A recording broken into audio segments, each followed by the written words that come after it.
Татарны киләчәге башкортсыз күз алдына китереп тә булмый. Но в Башкортостане мне хорошо, у себя на родине.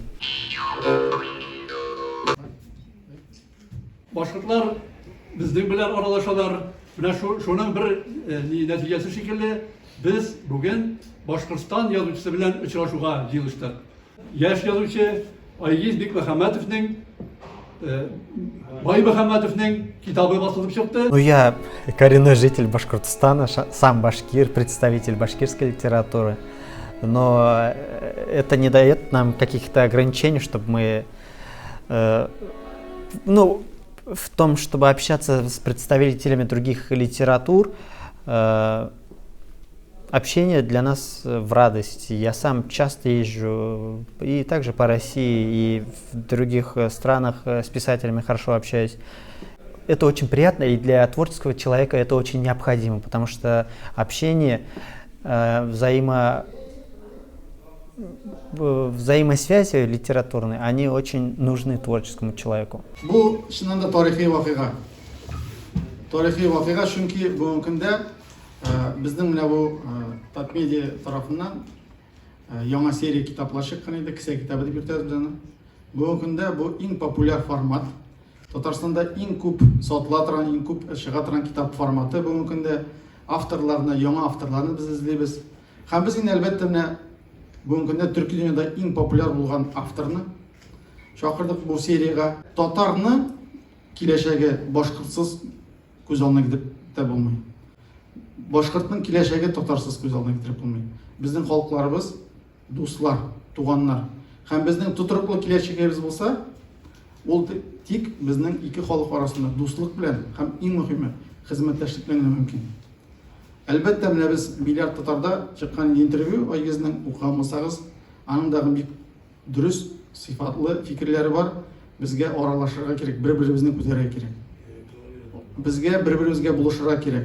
Хезмәттәшлек, аралашу без өчен бик мөһим. Менә Башкортстанда безгә күчтәнез. Рәхмәт зур. Бергә булыйк. Без фактически бер милләт инде. Татар белән башкорт арасында аның аермасын бик зур табып булмый. Бер-ике хәрефтә. Бер-ике хәрефтән аерма. Бергә булыйк.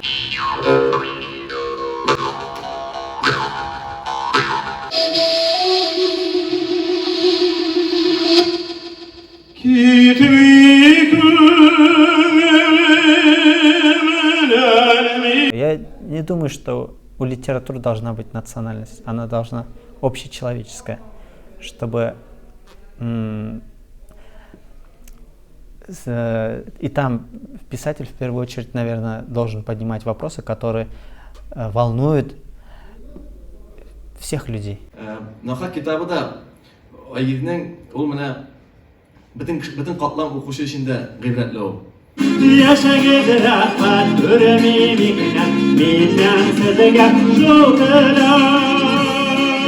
Уква шиләбелә кавыл булсын телләгә, уква шиләбелә кавыл булсын телләгә, уква шиләбе. Бәйрәм генә әйтә Казан. Мәчетләрдән яңгырый азан. Бәйрәм хәтта матәмнәре, ялган бөтен әйткәннәре. Һәр хәлдә елы хүддәрегез өчен рәхмәт һеҙгә.